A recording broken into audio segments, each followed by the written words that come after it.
Halo Bapak Ibu guru hebat dari seluruh Indonesia. Next tutorial kali ini kita akan membahas tentang Google Classroom. Nah, di mana kita bisa membuat kelas secara virtual. Nah, ini biasanya kita manfaatkan bisa untuk menjadi kelas virtual yang dimana isinya itu kita bisa mengumpulkan portofolio apapun hasil pekerjaan siswa ataupun kita bisa memberikan anak-anak itu materi, bahan ajar, modul, RPP, atau macam sebagainya yang bisa dibagikan ke peserta didik kita dengan sangat rapi dan mudah. Oke. Langkah pertama, Bapak Ibu tinggal klik saja titik 9 yang ada di pojok kanan atas dari Google Bapak Ibu sendiri. Ingat sekali lagi kita bisa gunakan akun belajar ID kita. Oke, di sini kita tinggal pilih Classroom saja. Nah, karena saya sudah sering menggunakan Google Classroom, maka ada banyak sebenarnya Google Classroom atau kelas yang sudah dibuat ataupun saya di-invite di dalam kelas tersebut sebagai pengajar maupun sebagai peserta di sana. Nah, ini sudah banyak yang kita arsipkan. Misalnya tahun ajaran sebelumnya itu bisa kita arsipkan juga Bapak Ibu. Nah, langkah pertama untuk membuat kelas Bapak Ibu bisa pilih menu tambah di sini. Di sini kita bisa buat atau gabung dengan kelas. Oke, bedanya adalah di sini ada dua menu utama di mana gabung kelas ini kita itu ingin bergabung ke kelas yang sudah dibuat oleh orang lain. Nah, contohnya ini ketika kita mendapatkan kode kelas, kita bisa menginputnya di sini, kelasnya. Nah, untuk yang kedua, ini kita yang membuat kelas kita sendiri. Seperti itu. Jadi kita yang baru pertama kali punya kelas, Bapak Ibu tinggal pilih buat kelas. Nah, contohnya untuk yang gabung kelas ini seperti ini Bapak Ibu. Saya telah di-invite, cuman saya belum klik terima. Apabila kita klik gabung seperti ini, maka kita akan masuk ke kelas dari Bapak ini atau ke kelas peserta ini misalnya gitu atau pelatih ini. Nah, kita buat kelas sendiri saja dulu. Kita buat kelas. Oke, misalnya kita buat kelas fisika. Oke, bagian ini misalnya Satria. Bisa dituliskan dengan nama Bapak Ibu ya. Satria mata pelajaran. Oke, ini bisa mata pelajaran kita ganti jadi fisika. Kemudian nama kelasnya adalah 10 atau 12. Nah, gitu. Ruangannya ini bebas, misalnya kalau Bapak Ibu punya ruangan tertentu bisa dilabelkan ini istilahnya opsional, ruangan ini boleh tidak diisi. Fisika. Jadi kalau di kelas atau di sekolah saya itu belajarnya memang di laboratorium fisika misalnya seperti itu. Nah, ini bisa dibuat sedemikian rupa disesuaikan dengan kebutuhan yang Bapak Ibu miliki di sekolah. Oke, kita tinggal buat. Kemudian nanti beberapa saat akan muncul kelasnya Bapak Ibu semua. Oke, ini kelas barunya Bapak Ibu yang setelah kita buat tadi. Nah, di sini ada beberapa fitur yang bisa digunakan dengan bijak dan baik, dan ini penggunaannya sangat-sangat mudah. Nah, yang pertama Bapak Ibu ini bisa seperti yang pertama ini ada menu untuk membuat sebuah pengumuman ya. Jadi di sini umumkan sesuatu ke kelas Anda. Jadi Bapak Ibu tinggal klik saja kemudian halo selamat bergabung bla bla bla bla. Nah, misalnya itu kemudian Ibu Bapak tinggal posting atau ada foto link YouTube yang ingin Ibu sampaikan itu bisa. Jadi yang di depan ini itu sebagai informasi umum, bukan sebagai tugas atau materi. Jadi ini bisa sebagai tempat untuk salam sapa seperti itu Bapak Ibu. Nah, untuk kode kelas dari kelas yang saya buat itu adalah ini. Jadi Bapak Ibu untuk menambahkan siswa atau peserta ke dalam kelas ini tinggal berikan kode kelas yang telah dimiliki oleh kelas Bapak Ibu. Ini tinggal di-copy kemudian dikirim ke siswanya, siswanya akan mendownload Google Classroom, kemudian dia akan memasukkan kode kelas. Kalau tidak mau repot, Bapak Ibu sudah disiapkan opsi untuk salin undangan kelas. Nah, salin undangan kelas ini tinggal Bapak Ibu klik ya, ini bisa dibagikan atau menyalin kode kelasnya bisa juga. Nah, ini dibagikan ke melalui WhatsApp grup kelas misalnya atau Telegram. Nah, peserta didik kita atau murid kita yang mengklik link tersebut bakalan secara otomatis masuk ke kelas kita. Seperti itu. Misalnya nanti sudah ada yang masuk, kita tinggal buat di sini tugas kelas. Nah, di tugas kelas ini ada beberapa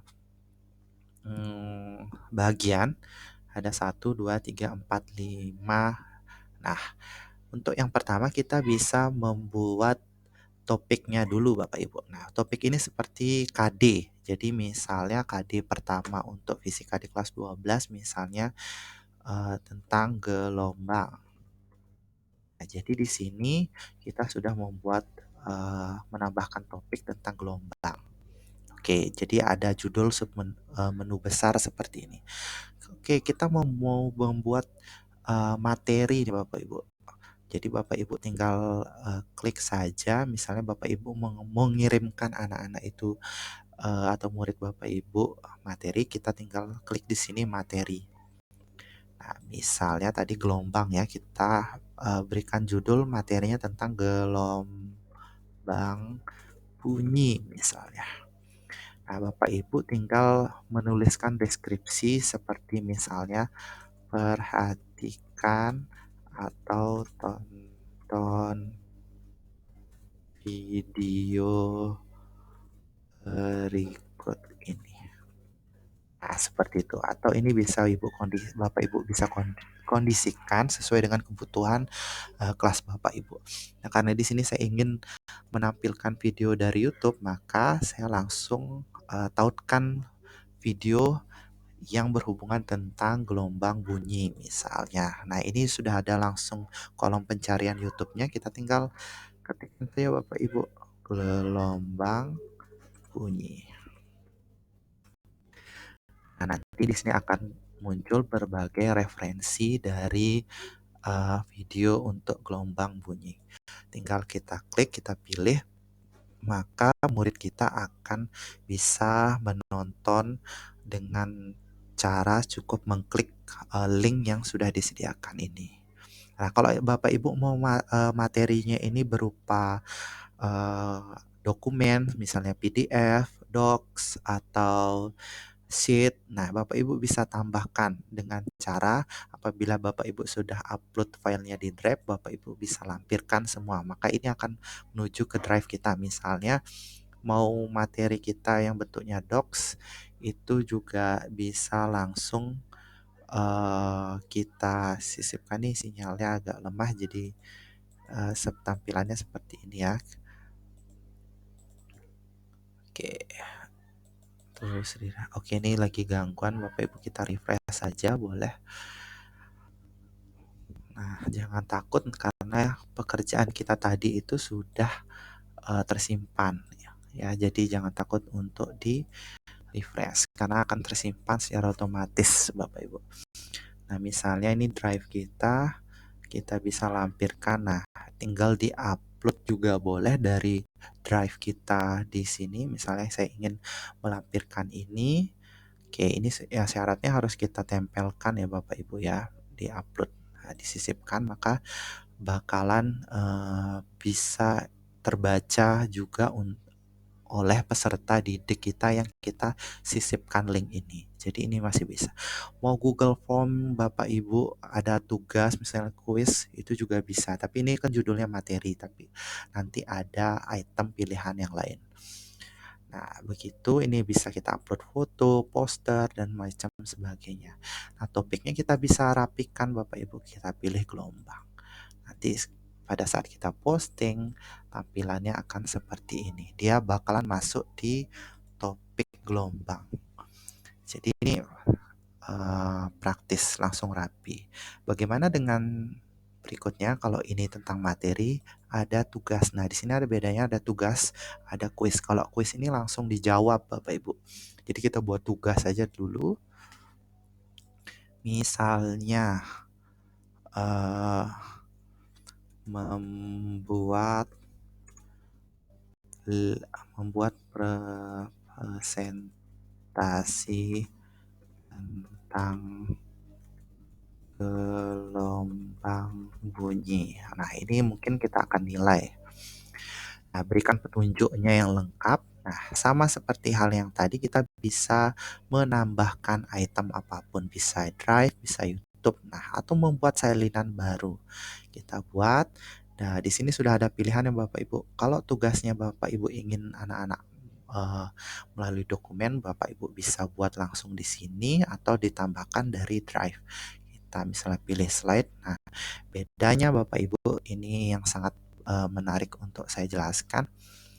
Kita buat saja dulu presentasi tanpa judul. Judulnya gelombang bunyi misalnya. Anak-anak kita diminta untuk buat slide sendiri misalnya. Gelombang bunyi. Oke.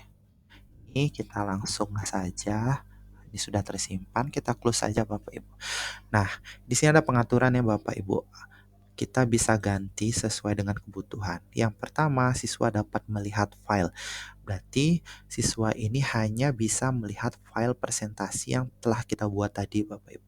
Kalau yang kedua, ini ada siswa dapat mengedit. Nah, siswa itu bisa berkolaborasi bersama kita untuk mengedit slide yang tadi. Kalau yang ketiga ini buat salinan untuk setiap siswa.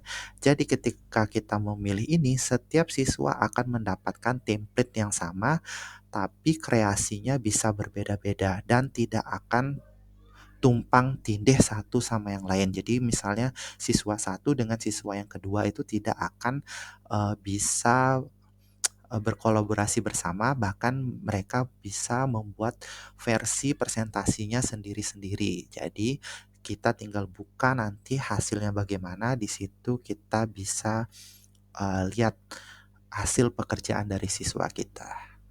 Oke, sampai di sini semoga masih mudah untuk dipahami ya Bapak Ibu. Yang berikutnya kita bisa menambahkan tenggat waktu. Jadi saya ingin waktunya, batas waktu pengumpulannya itu minggu depan. Kita tambahkan saja, misalnya minggu depannya itu tanggal 14. Kita klik saja 14 Juli 2002, waktunya opsional. Ini terserah dari Bapak Ibu. Nah, biasanya saya bisa mengumpulkan sampai di tengah hari. Ya. Oke, di malam hari, sorry. Oke, kita pilih topiknya, kita rapikan di gelombang ini Bapak Ibu. Nah, kemudian yang lainnya ini kita bisa klik. Ini biasanya untuk mengecek apakah siswa kita mengambil dari YouTube atau mencontek temannya, ini bisa dicentang. Nah, ini kalau ini bisa dipilih semua siswa atau beberapa siswa juga bisa, poin juga bisa disesuaikan. Nah, di sini juga ada pilihan yang berbeda, ada tugaskan. Nah, kalau tugaskan Bapak Ibu ingin mengirimkannya saat ini juga. Ya, ketika tugas ini dibuat, tapi kalau dijadwalkan ini mengirimkan ke anak-anak itu dijadwalkan. Misalnya nanti malam, misalnya pada jam 10 Bapak Ibu bisa setting jadwalkan. Beda dengan batas waktu pengumpulan. Kalau ini mengumpulkan, ini waktu untuk mengirim tugasnya. Nah, kalau ini Bapak Ibu masih ragu atau ada yang mau ditambahkan tapi lupa membuat filenya, Bapak Ibu bisa simpan draft dulu. Oke, kita tugaskan. Maka secara otomatis semua siswa yang menerima yang ada di kelas ini akan menerima tugas tersebut. Nah, semoga sampai ini bisa dipahamkan. Nah, kita bisa melihat anggota kelasnya di sini Bapak Ibu. Pengajarnya ada saya, siswanya ini karena masih kosong, nanti Ibu bisa tambahkan di sini dengan undangan siswa. Nah, ini bisa disalin linknya Bapak Ibu atau ditambahkan emailnya secara manual. Berikutnya, hasil pekerjaan siswa tadi kita bisa koreksi di nilai ini. Jadi misalnya Bapak Ibu tadi mau mengoreksi nilai anak-anak, saya alihkan ke Google Classroom yang sudah jadi ya Bapak Ibu ya, agar lebih mudah. Nah, misalnya kelas ini, jadi pada saat penilaian saya sudah beberapa membuat penilaian. Nah, di sini kita bisa lakukan koreksi terhadap pekerjaan peserta didik kita. Misalnya kita lihat ini pas fisika, diklik saja. Nah, misalnya kita ambil saja begitu berapa salah satu siswa ini sebagai contoh saja. Nah, kita bisa nilai dia secara manual di sini. Nah, bisa ditulis manual, misalnya ini 100, ini kosong, tinggal tulis 100 seperti itu. Tapi tugasnya bakalan terkumpul di sini Bapak Ibu, dinilai. Nah, ini bentuknya seperti foto-foto. Nah, ini kita bisa nilai Bapak Ibu ya. Kita lihat salah satu murid saya yang mendapatkan nilai 100 ini tidak eh, ada kesalahan yang berarti. Nah, apabila ada tulisannya seperti ini, dia mengerjakan ini karena saya memberikan satu soal. Nah, ini bisa dilampirkan dua foto seperti ini. Dia bisa mengirimkan dua foto seperti ini. Jika kita ingin berkomentar, kita tinggal klik saja tambahkan seperti ini, terus di blok saja Bapak Ibu. Nah, misalnya ini salah tulis. Nah, kita tinggal berikan komentar, kemudian ditambahkan. Nanti kalau sudah tertulis di sini, maka kita tinggal klik komentar, maka teksnya ini akan terbaca oleh siswa kita. Baru setelah itu kita bisa menuliskan nilainya di sini. Nah, mudah kan Bapak Ibu? Semoga tutorial tentang Google Classroom ini sangat bermanfaat untuk Bapak Ibu lakukan di sekolah ataupun di kelas Bapak Ibu sekarang. Oke, terima kasih. Sampai jumpa di tutorial Google Workspace berikutnya.